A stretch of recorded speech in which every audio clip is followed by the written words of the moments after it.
Okay, great.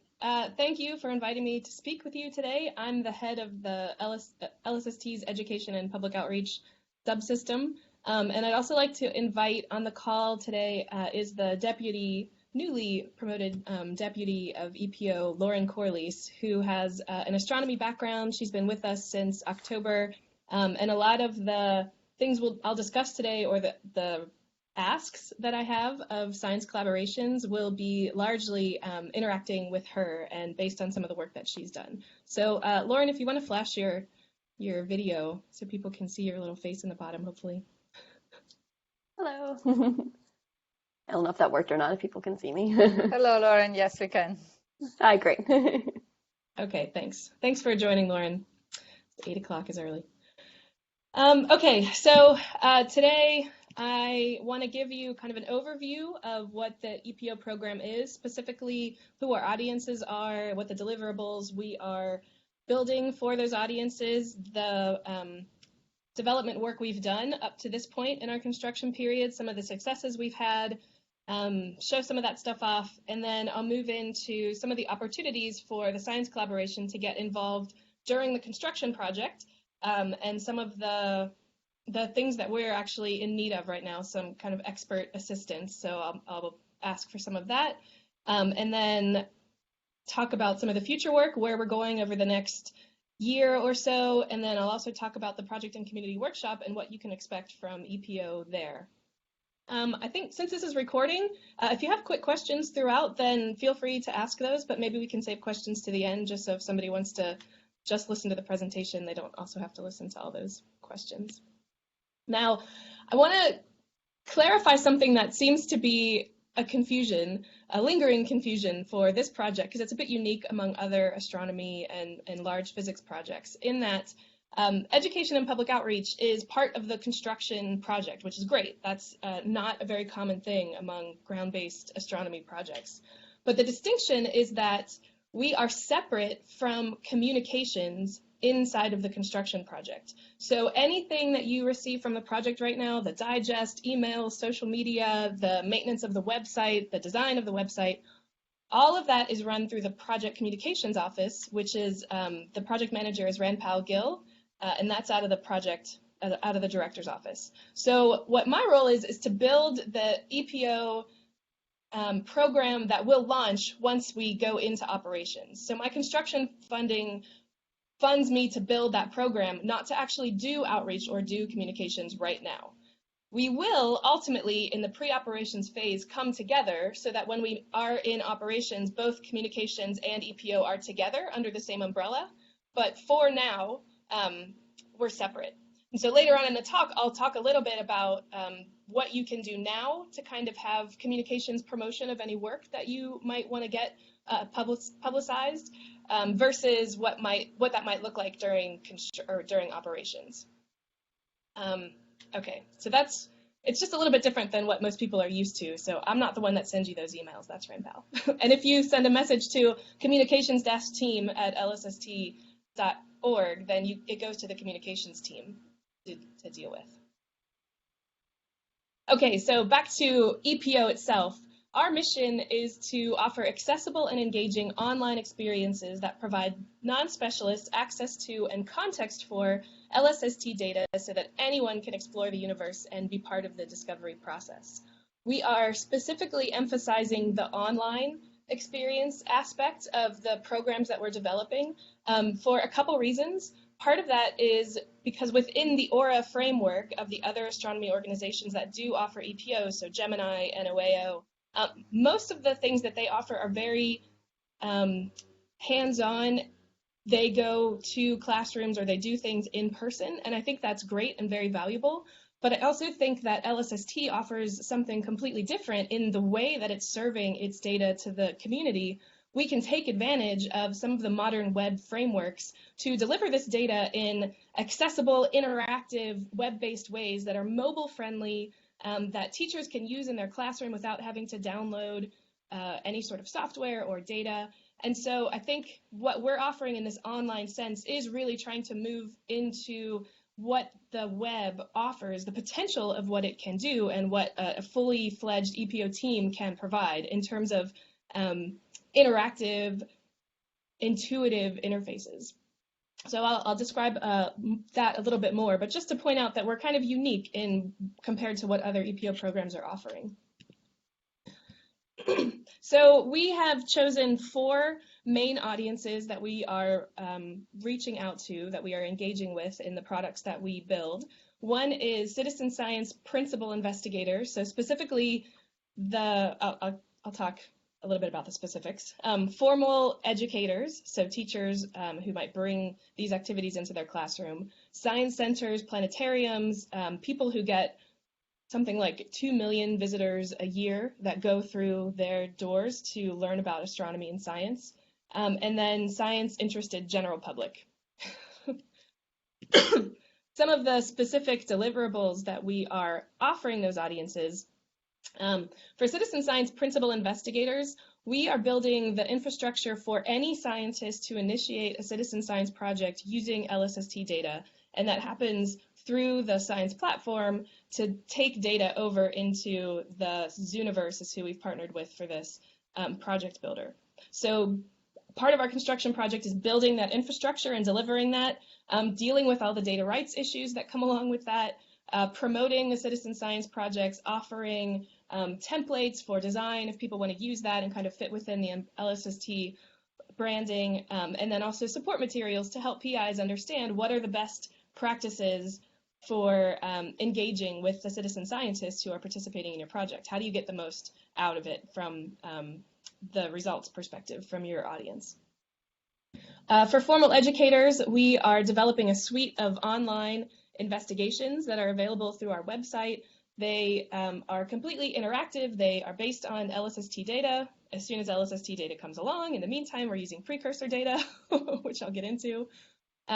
Those all have support materials, so professional development for teachers to be able to gain confidence to use them and to bring them into their classroom without having to have a professional astronomer there to kind of troubleshoot or introduce the concepts.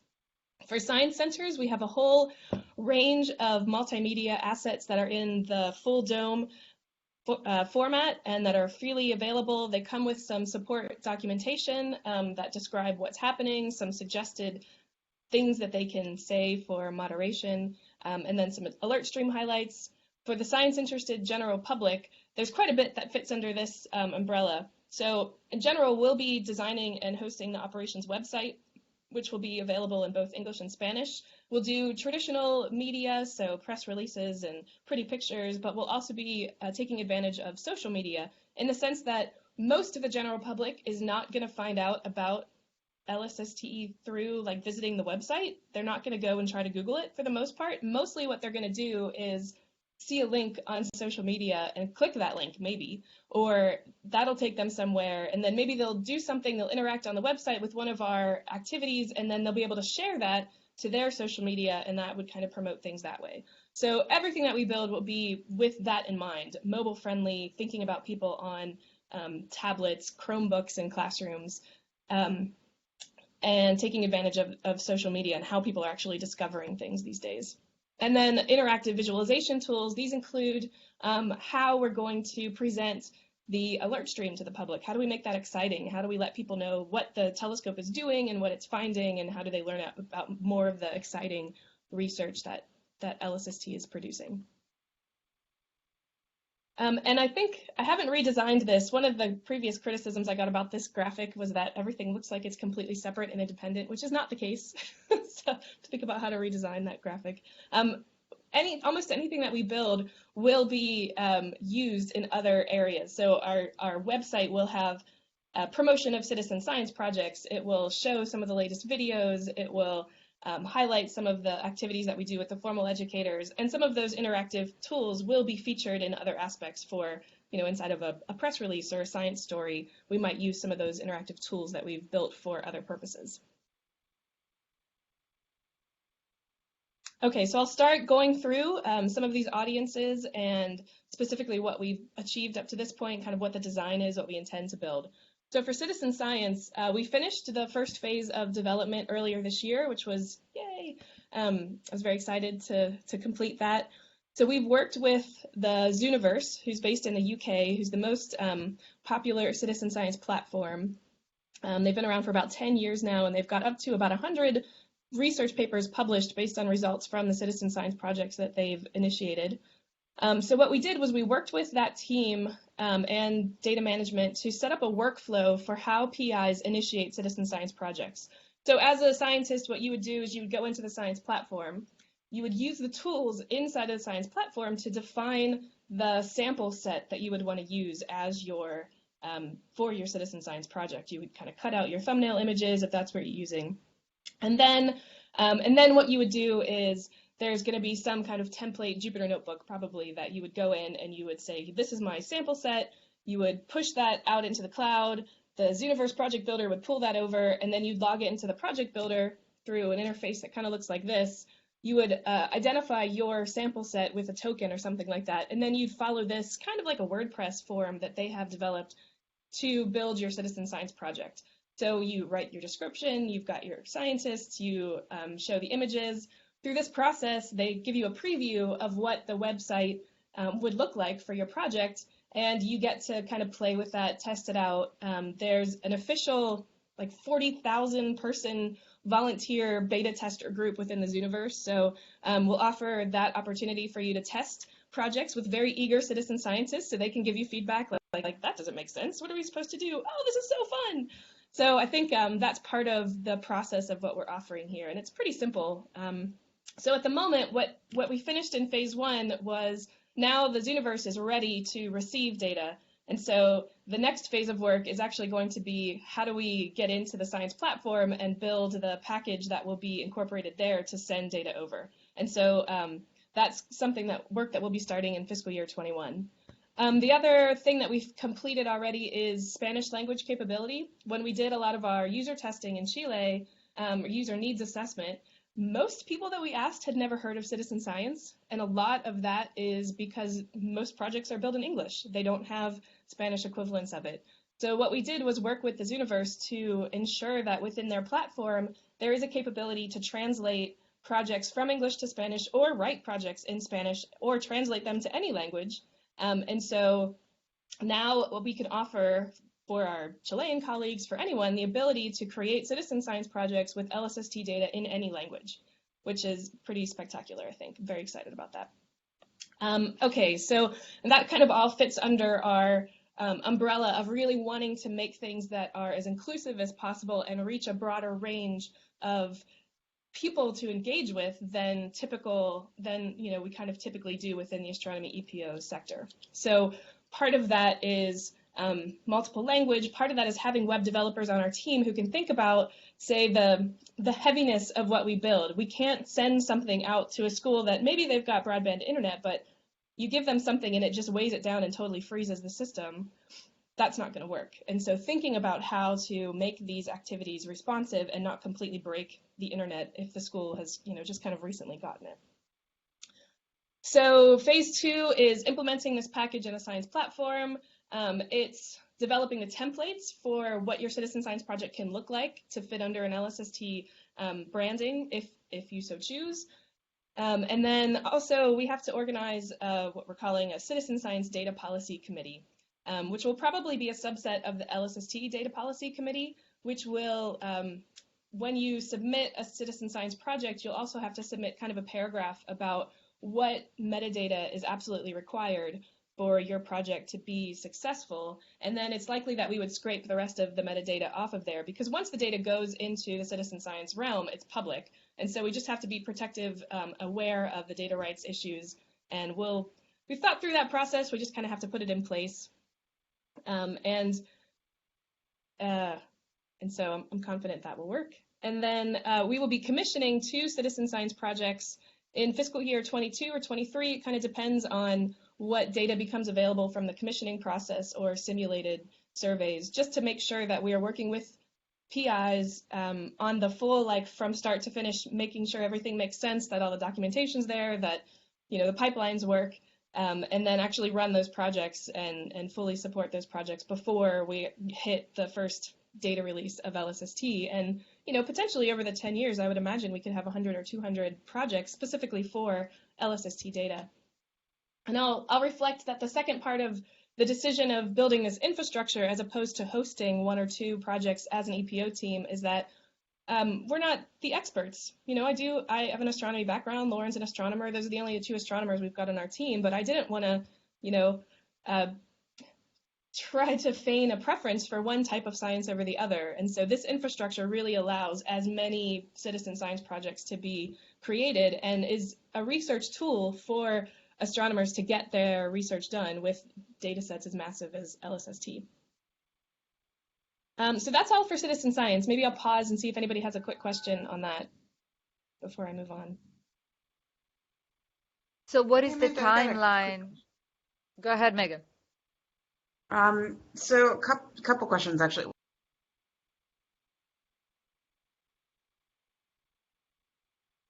One is some confusion over, is who wants to do a citizen science project allowed to, or is it just a U.S. scientist?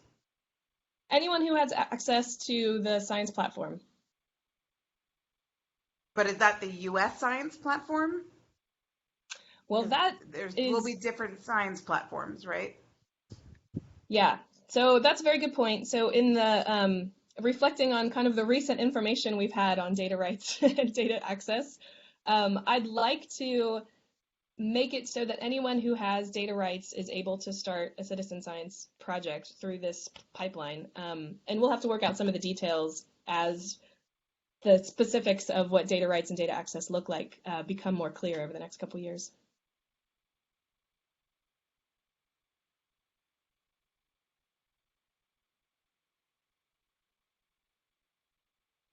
Oh, if somebody's talking, I can't hear you. Nope, still can't.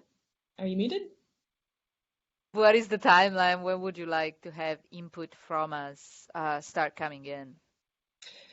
Yeah, that's great. So probably not on the timeline of this project and community workshop, but potentially next project and community workshop. I think, as Meg points out, some of the dust needs to settle and clear a little bit as far as data rights and access, what international DACs might look like.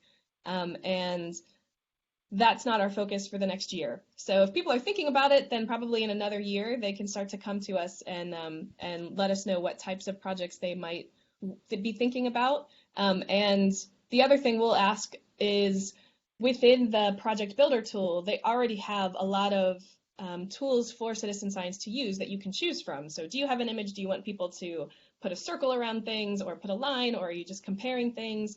If there are specific tools that do not currently exist that would be necessary for your project to be successful, then that's something that we'd like to hear maybe in the timeline of the next year so that we can try to implement as many of those as we can.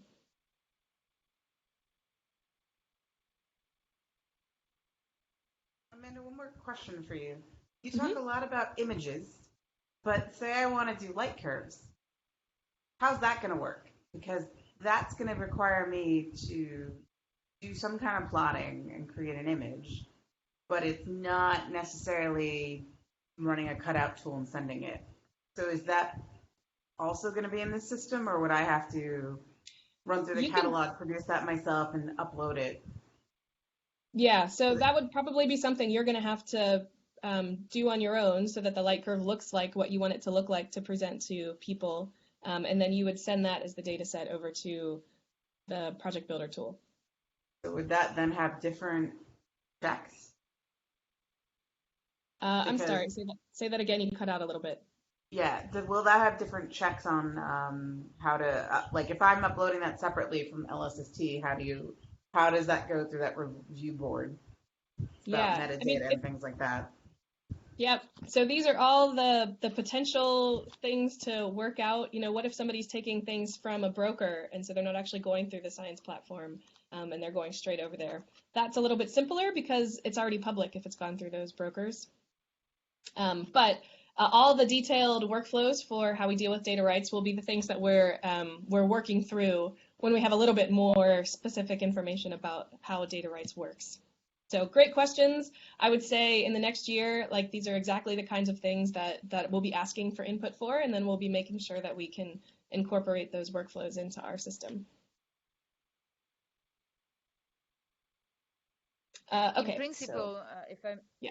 sorry, in principle, maybe you can I can suggest that in principle there's a lot of data that would be available through the alerts, so that then it will be accessible worldwide, including the likers, which you can easily derive from the alerts.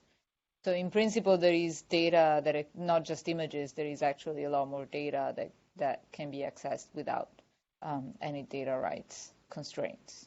Yeah, absolutely. And so when that brings up a point that we'll have to think about, which we don't have a solution for yet, is if people are trying to start LSST science projects, but not going through the science platform, so it doesn't trigger me knowing about it, how do we kind of vet those? How do we identify official LSST supported projects versus not, or what's that kind of process look like? So I don't have the answer to that yet. These are all the kinds of things that we're thinking about that we'll be working through. Okay, so we're at about halfway through the hour. I'll go ahead and move on. So multimedia is something that we've been working on over the last year. In particular, so far we've completed 16 short videos in planetary format. So you can see a little snapshot here of what that looks like on a flat screen, but you can imagine if you're sitting in a planetarium, it covers the entire 360-degree field of view. What we have decided to do is not create a single 30-minute or 45-minute show that features LSST. Instead, we've created these snippets that are 60 seconds to 2 minutes, and we provide visuals covering 16 different science topics that would be relevant for LSST. So we look at asteroids, we look at near-Earth objects, we look at gravitational lensing, we look at galaxies, we look at all kinds of different things. And we offer a document to go along with it that kind of gives you the details and specifications, and then a suggested, like if you were a content creator at a planetarium and you wanted to use one of these snippets for a show or to highlight some new thing that's coming out, you could download it for free and you could read what we suggest as words that you could write over, like the voiceover that you could give, which gives a description of what you're seeing, what it means, what the physics are, and then we kind of give a couple contacts within the LSST project that they could reach out to if they want more. So we are producing these things in a consistent format that as many planetariums, big and small, can use. There's a Data to Dome initiative that discusses that. One of the challenges is different planetariums have different hardware and software, and so their vendors only allow them to download certain kind of formats or certain kind of things. And so this Data to Dome initiative allows as many different kinds of vendors to access these products as possible. So we're sort of opening that window for people.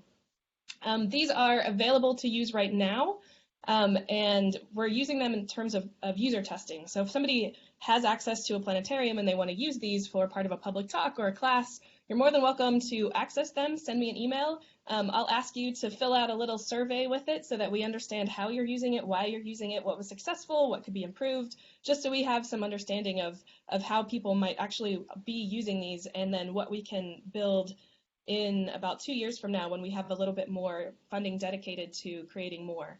The other thing that I would like to ask assistance with is looking at the videos and looking at the documents that we've created that go with it. So it's kind of a 2-page document per 2-minute video.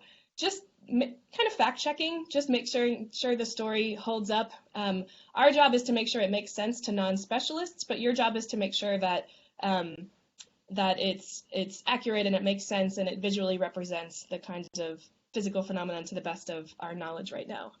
So I plan on sending an email out to you and to the rest of the science collaboration chairs at some point this week, and giving links to these things and asking for specific volunteers to identify people to go through this. I imagine this would be like maybe 15 minutes worth of work, but I really want to get people familiar with what we're producing and kind of get people on board and reassure myself that we're producing things that are going to be valuable and accurate and all of that. Other things that we're doing, we're almost complete with this really fantastic promo video. It's sort of like a cinema preview quality that I imagine we'll be able to use when we do some big media splash like renaming, for instance, or something like that. I don't know. We don't have an actual plan for it yet. We have a digital asset management system to keep record of all of the things that are happening in the construction project. So videos and images. If people are visiting sites or if they're having collaboration meetings, take photos, send it to communications-team. And there's a member there who helps us upload these into our digital asset management system. And so we have them on record. We can use them. We can put them into videos, into other promo materials. So far this year, we've uploaded something like 6,000 media assets. So there's a lot there. It's quite a bit of work to make sure there's all the metadata and understanding where all the stuff is coming from and keeping it commented appropriately. You might have remembered if you went to the Project and Community Workshop last year that there was the Storytime domain interview booth, and we recorded about 20 different members of the project and community. About 6 of them were in Spanish language, and so we've assembled that into a video for the Project and Community Workshop this year. So if you're attending, you'll be able to see it, and I'm sure it'll be on YouTube after that. So that's another instance where we're trying to interview people and get a breadth of what people are doing for the project and what their roles are and where they're distributed. And then we've also completed an initial prototype for an online 360-degree virtual tour of the facility. So as you know, not very many people are ever going to go to LSST to use it. And so this will be kind of an online opportunity for people to explore what the telescope looks like, what the view is, what the coding chamber, the auxiliary telescope, all of those things. So we had it up online for a minute, but then we got the no-no from our safety person because there's a couple images where people don't have safety hats on, so we weren't allowed to put it online. So we're trying to update it, and you can see that. But we'll decide in another year if we actually want to contract somebody else to do that and kind of make it super fancy, or if that's something that we can do in-house with our team. But I think that'll be a really fun aspect of what an interactive thing for our website will be. Okay, I'll move on to formal education. Any quick questions on multimedia stuff? Yes, do you think, so will these videos and multimedia asset, will it be available to us? Say that we organize a conference that we want to, or just even like a department meeting, and we want to showcase LSST as one of the assets of the research that our faculty is doing, something like that. Do we have the rights to show it? Do we have the rights to share it? Can we actually put our hands on it if we have, say, a planetarium in our university?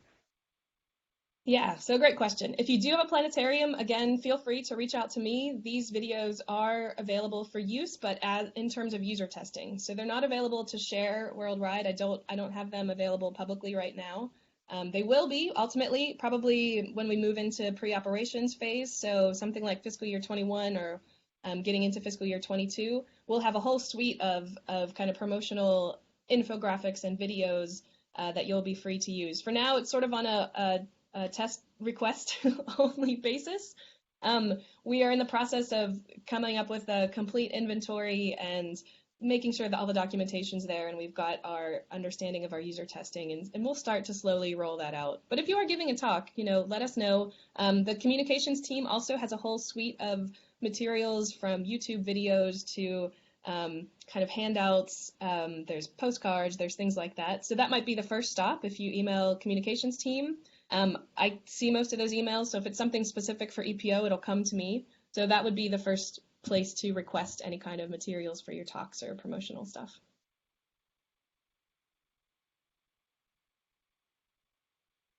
Okay, so formal education has been the focus of this year worth of development.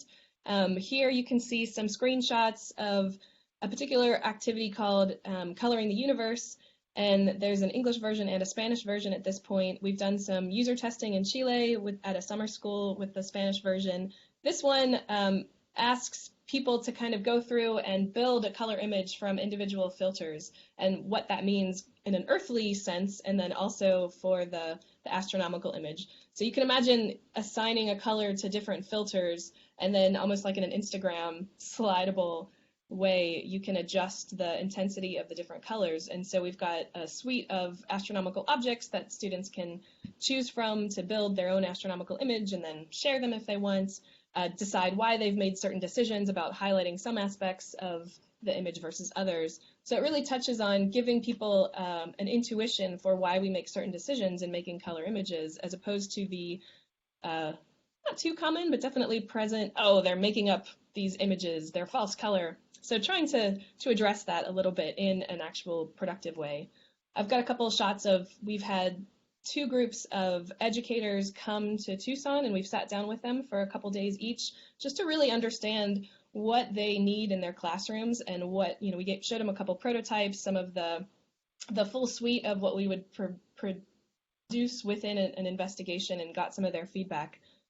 So here's a couple other screenshots of development work. This one's looking at a density map of the Milky Way at the top left, to try to identify where we live in the Milky Way and what the shape of the Milky Way is. The bottom is a very early prototype of a solar system. So you can imagine we'll do things with solar system objects, hazardous asteroids, identifying what types of objects there are. And then the one on the right is an interactive HR diagram where we introduce the idea of what does the sun look like, how big is it, how bright is it, compared to all of the other stars, and how do you determine that. So I didn't show any live demos or videos because I don't want to, fall into that potential hazard. But a lot of this stuff is starting to come up online, and we'll be sharing those as they're available to play with and kind of show off. So LSST, we are creating these activities with the idea that middle school, high school, and college 101, so this isn't necessarily for astronomy majors, but college 101 can have these investigations. Each one will take about an hour or 2, so within a classroom or for homework or within the lab, that a teacher can introduce without having to have an astronomer present in the classroom to do technology troubleshooting or answering the questions. So the teacher does not have to download software. They don't have to download the data. It's essentially they just go to a website, and each student has a website that they can go to. We start with the main science themes of LSST and then take these activities through interactive widgets using LSST data to being relevant for the next generation science standards, which are things that most states in the US have to teach to. And there's also a national curriculum in Chile that we've tied these to. So there's some customization that teachers can do. They're engaging, they're interesting, they're unlike anything else that exists right now online. And so we kind of call this low stress technology from the teacher's perspective. So it's appealing for them to actually be able to use these, and it's totally free. So these are the themes that we've identified, the 4 LSST science themes, and then also we've called light and stars out because those are things that most introductory courses in high school are going to have to teach to their students. And then these are the titles, the working titles at the moment of the different investigations that we're developing. So we're developing them right now. We start full user testing with educators and at National Science Teachers Association meetings next year. Then we start developing some professional development and getting teachers. I'm sure we can ask many of you to test these out in your 101 classrooms to see how they work for you. And then they should be ready to use once we go into operations. For your reading pleasure later, it's a bit of a wordy slide, but these are all the investigations and the summary of the main activity of what the student is trying to get out of it, the learning outcome. And then more specifically for you guys, I've done another table with the names of each activity and the data that we need. So ultimately, we'll be creating pipelines to go straight from data products, from data releases, and user-generated products that we kind of work with people to understand what they're building, and brokers, directly into populating these investigations. But in the meantime, we don't have LSST data, and there's nothing that exists that's exactly like LSST as far as the resolution, the depth, the width, everything. So Lauren has been working incredibly hard to come up with precursor data sets, get them into the format that the data products from LSST will come out as, and populate these activities. And so all of our user testing, and probably when we are in early operations, we will have to be using this precursor data. But astronomers are not very good at being consistent in how they present data. making it recreatable. And so it's been a struggle to do this. So we've written up this table of the kinds of things that we need help with to populate these activities and really get them to the point where we can complete the development. And I'm going to leave that with you guys. We are probably going to reach out. I'll again summarize this in an email later this week, but we'd really like to reach out to maybe a science collaboration chair who can identify somebody within their group who might be able to help with some of these specific tasks and help them not only populate our activities now, but understand what the science collaboration might be producing in its roadmap for what its user-generated projects are going to be, and can we work in a relationship to kind of have a pipeline that, you know, we receive that once you as a science collaboration create that type of data. That would be ideal.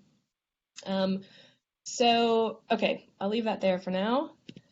So to kind of summarize what I've had as asks for you all for how the science community can get involved with EPO during construction.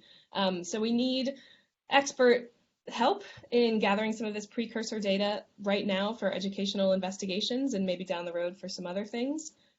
We need volunteers to review these planetarium videos and the supplementary documents just for fact checking and knowledge that they exist and what they are. And then the other thing I want to highlight is that we are going to be offering small grants for astronomers, likely early career researchers, I'm imagining, but anybody can apply for it, to help us with setting up some of these pipelines for these data-related tasks. So as I mentioned, we want to make sure that once data releases start coming out, there's a clear pipeline for it to start populating the activities that we have. So we do need some astronomy expertise. We'll define small projects for maybe a solar system scientist or, you know, kind of specific areas of expertise. We'll offer a stipend and travel to attend probably next year's or the year after that project and community workshop to report on the work and just to, you know, be there. We'll do a little bit of science communication and EPO training with people who receive these. And so we're working up the announcement for that. So I would say look out for it around the time of the project and community workshop. We might make an announcement there. We'll announce online. I can send an email out to you guys. So if you know grad students or early postdocs or people who might be interested in this, it's not going to, I mean, the money will be offered for something over 6 months to a year, but it will be a relatively short amount of time that we estimate would be needed to invest in this, but it would be the opportunity for someone to get some financial support and recognition for doing educational work and get some science communication training in that, and then also build relationships with us for future work. Let's see, what's next? Oh, I wanted to share this amazing photo if you hadn't seen it. This is M1, M3, the primary tertiary mirror going up to the summit a couple months ago. And use that to talk about the upcoming work with EPO. So over our next fiscal year, we will be hiring a designer and a web developer. We'll be working on the website architecture. So what does our education hub look like? Where are these, how does everything live? And making sure that it's easily discoverable. We're going to be doing branding work. So there's this whole renaming business. That's a can of worms that I'm not going to open right now. But once it is a little more settled, we're going to be working on the branding of LSST as a construction and operations project. We'll be working with the current communications team on our operations strategy for communications and implementation plan. So this is the process of how do we vet as a project what press releases we're going to do? How do we build relationships with scientists to know what projects you're working on and suggest that maybe something could be a press release, or you come to us and say, hey, I've got this great result coming up. I'm going to submit it. I'd love assistance with making a big splash with this, or kind of working on graphics or writing up the press release. What's the actual story? And then we help with that, and also the advertising where you put it out on social media, helping to come up with the graphics or video that go along with it. So that's and at the moment, you would reach out to communications team, or you would reach out to your press officer at your university, and if something is going to come out, you reach out to the communications team at lsst.org so that they're aware and they can advertise it as well for you. But moving forward, that'll be a little bit more, slightly different. You'd probably reach out to a single contact, and then the workflow after that might be a little different, and that's the thing that we're working on defining, especially in the sense that, if many of you know, EPO or LSST in operations will be under the framework of NCOA, which is supposed to be stood up at the end of this year. And so they also have a communications, outreach, and education group. Not sure what the word is to call it. Matrix level.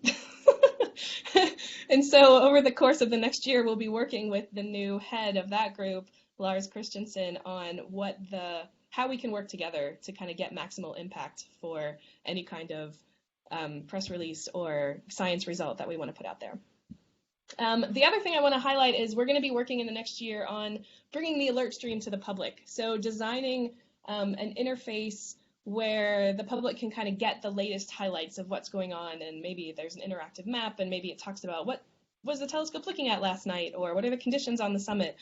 We are going to, Lauren is actually going to host a session at the Project and Community Workshop to brainstorm this, to kind of come at you with some of the ideas we've had, and we'd love to hear what you guys think would be the most interesting things that the public would like to hear coming from your research areas, or just about LSST in general. The feedback we've gotten from our user needs assessment is people they want to just kind of know what's going on. They want to keep up with LSST. They think it's a fascinating project, so they want to know what the most exciting things are. So how do we vet the most exciting things that are coming out from, say, the alert stream, from variable stars to supernova to solar system objects? Like, how do we find out over the course of a night, like, what are the 3 most exciting things? And so kind of getting your ideas on how that process should work, or some things you think would be really great to highlight. And then we'll be continuing our work with the formal education, investigation, development, and user testing. So here's just an overview of what will be at the PCW. Our education specialist will be hosting a session on engaging students with LSST data. So you'll get a preview of all the investigations that are built out at this point. You can play with them, you can give feedback, you can let us know, what you think, and if you would be interested in testing some of them out for us.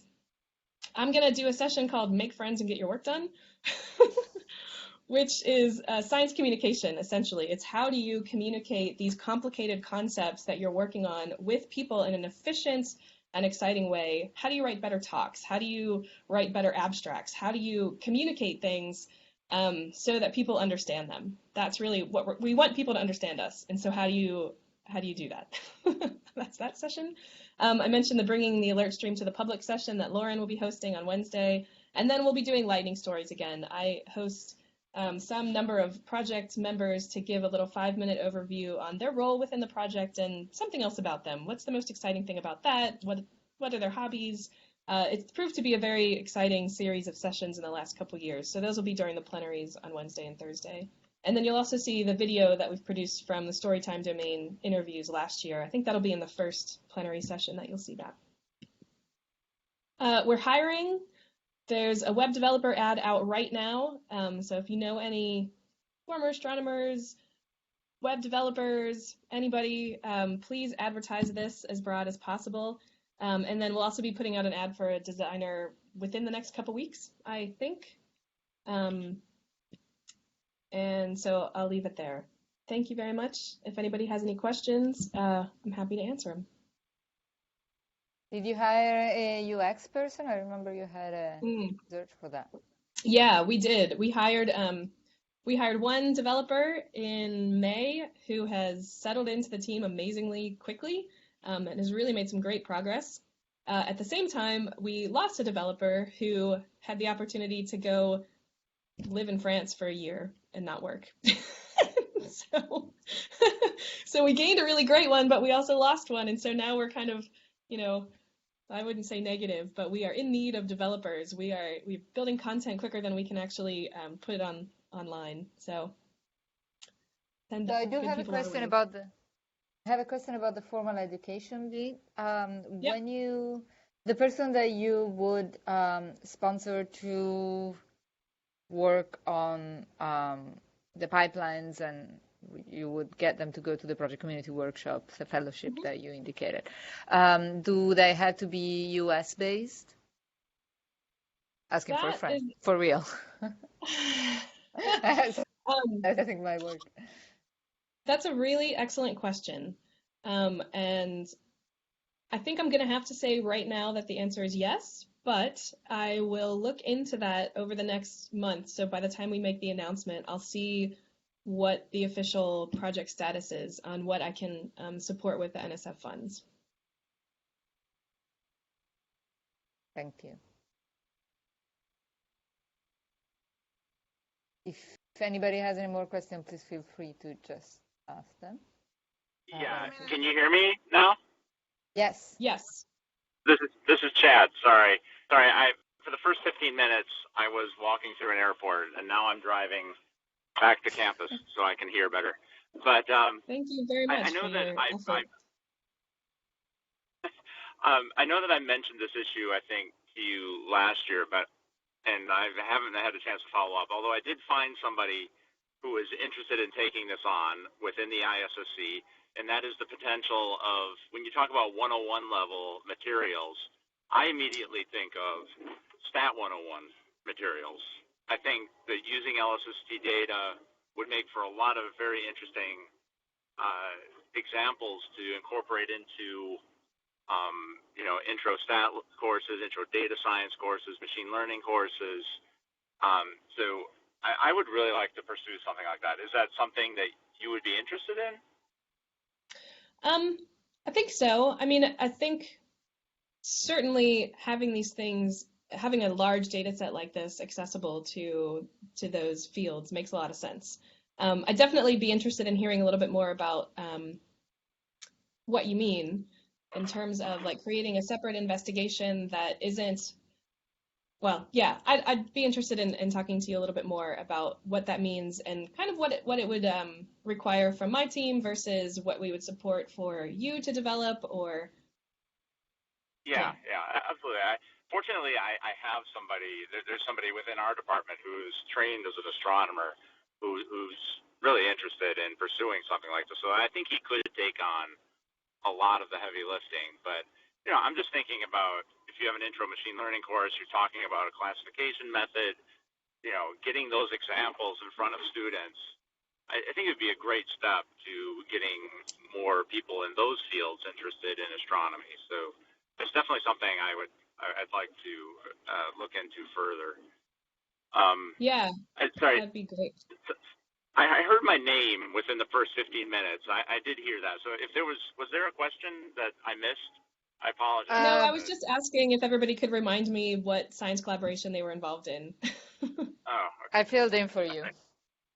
All right. Actually, I wanted to follow up on what Chad mentioned, Amanda, and I had bugged Amanda a little while ago to see if I was considering including the EPO in the broader outreach of one of my proposals and working with her to include some local universities that are minority-serving universities in the EPO testing base. And what I was talking about was very much along the lines of what Chad says, because when you think about these underrepresented minorities, it makes a lot more sense to educate them in skills that are applicable more broadly than just academic astronomy, or even just astronomy for the curiosity of it. It makes sense to leverage the database to teach them skills in data science and machine learning, which are extremely sellable and very formative. So I think that is a great idea, and I actually have been thinking about this for some time. So I really think the EPO that we should have a discussion about this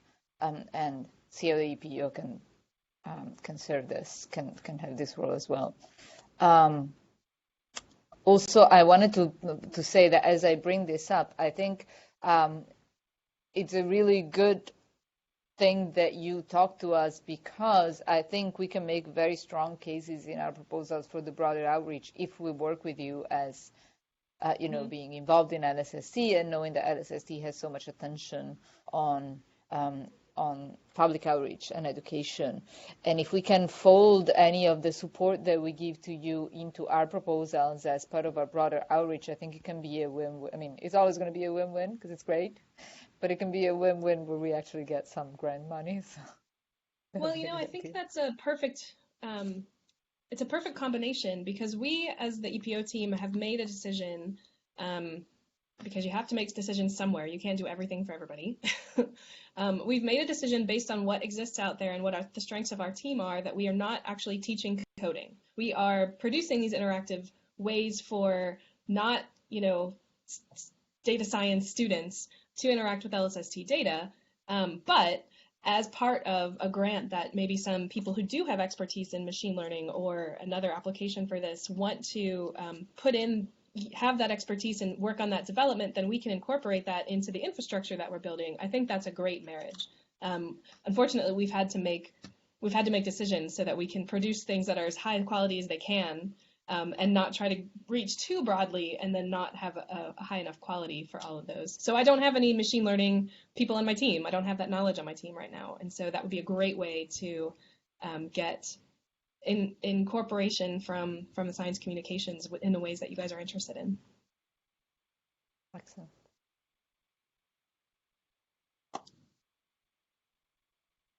Amanda had a question about brokers. Mm-hmm.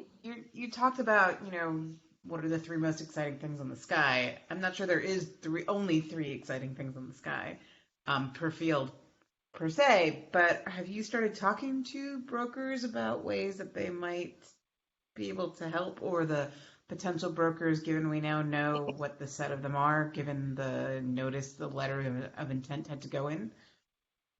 Yep, absolutely. Lauren was present at the workshop that happened in Seattle a couple weeks ago, and so that was a really informative time for us to understand what brokers are doing at the moment, and what I think the main conclusion she came with was that we're all kind of in alignment, which is good. So kind of building some of those relationships out a little bit more and thinking more through the use cases of what we actually want to present.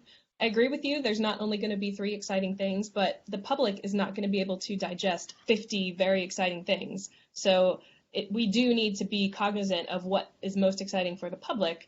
And so we're going to have to make some cuts at some point, but we want, a scientist's view on how we might go about doing that the best.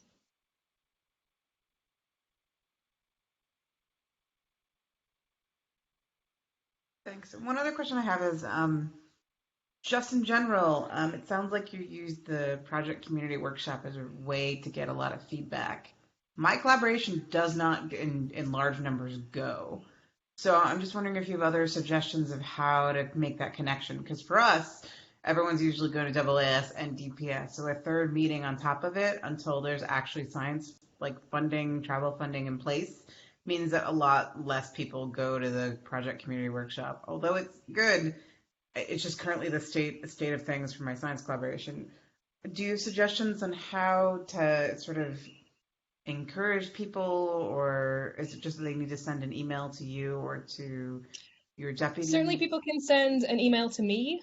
Part of my reaching out is talking to you guys now, having these talks. I'll send out an email at the end of the week that has a list of asks. And I can specify what science collaboration, if somebody could volunteer to do very specific things that you can then communicate with people, and they can reach out, which would be great. A challenge for us has been I have a question about this kind of data. How do I find the right person who can do that? And I've sent out emails to folks before, but haven't really gotten very much response from those kind of science collaboration chairs, or going through GELCO or going through FED.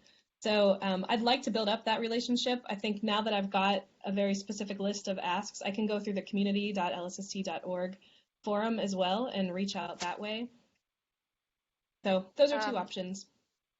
I think the community is also about, that's a bit of the problem. We have so many venues, like the Project Community Workshop, Community, Slack, so it's the attention is dispersed, and each one of these venues is biased and has a subset of the people that are attending and participating.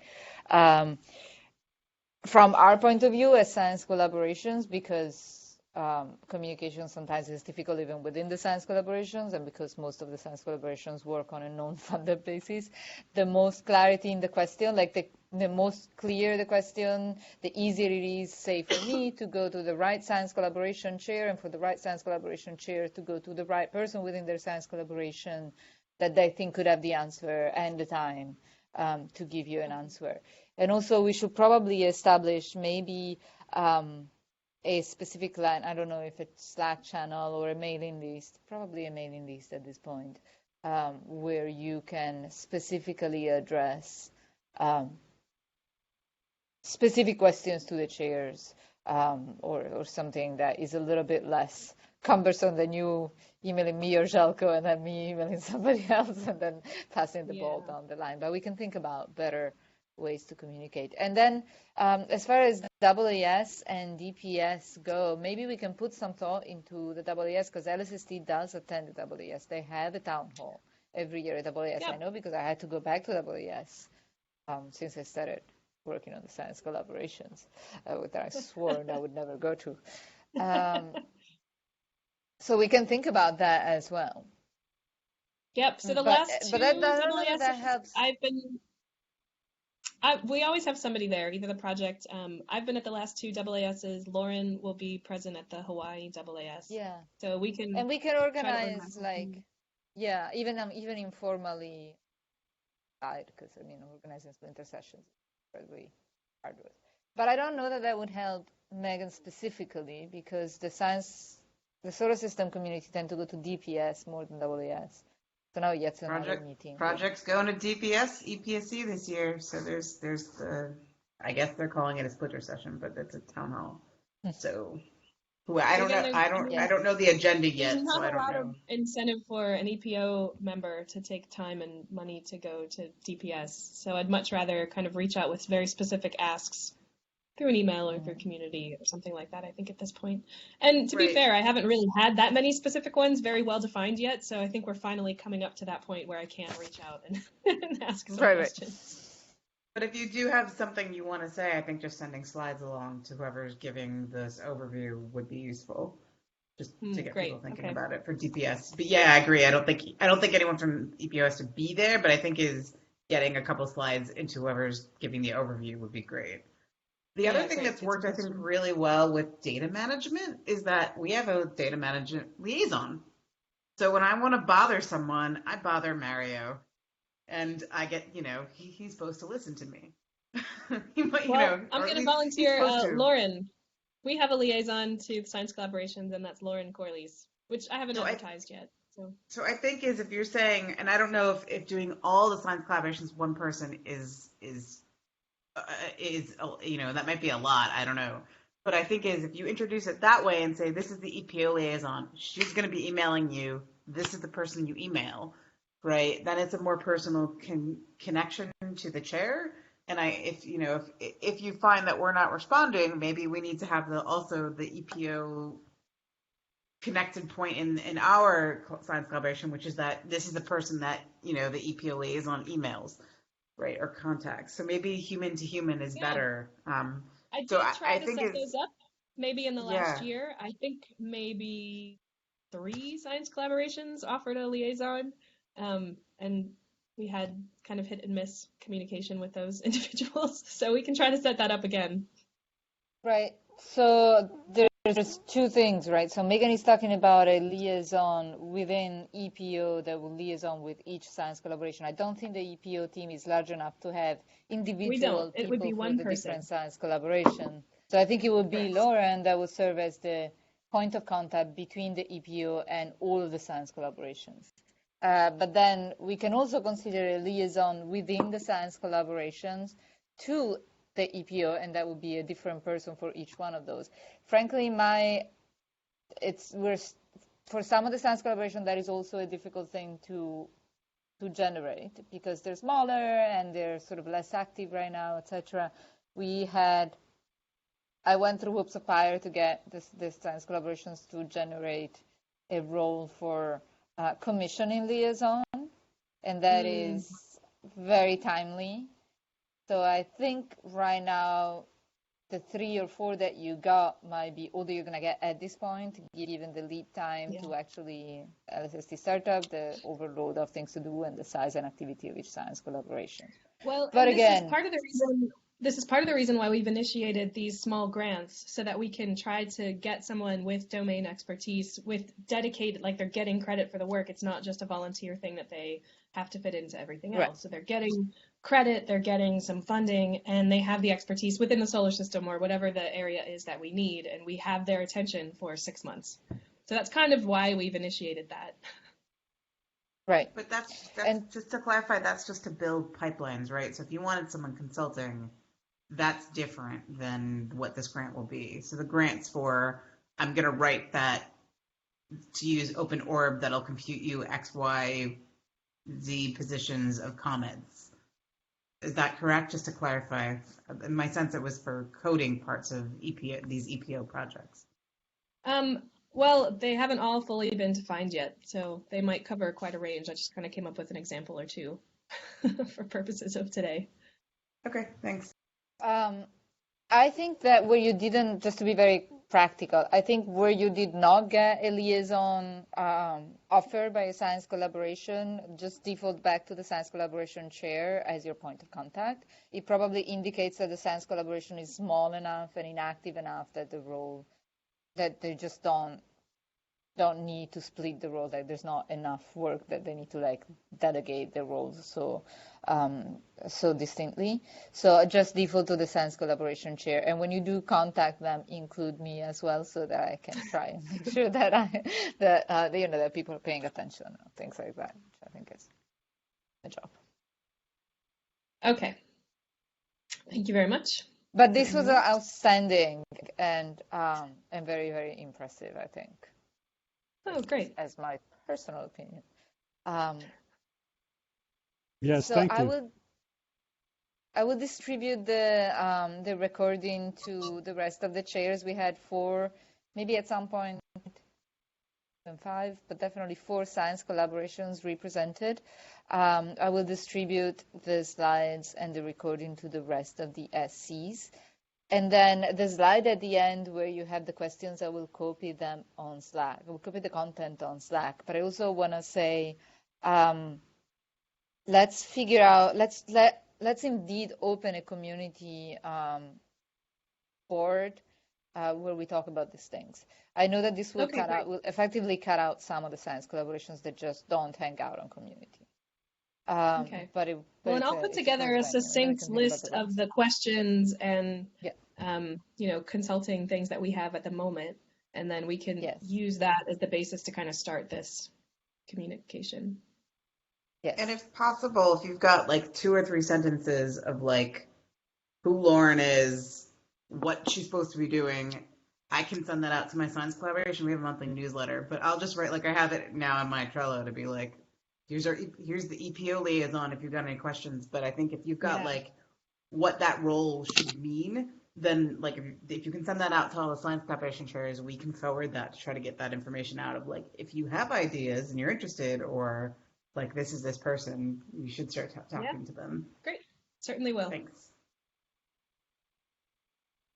Okay. I have to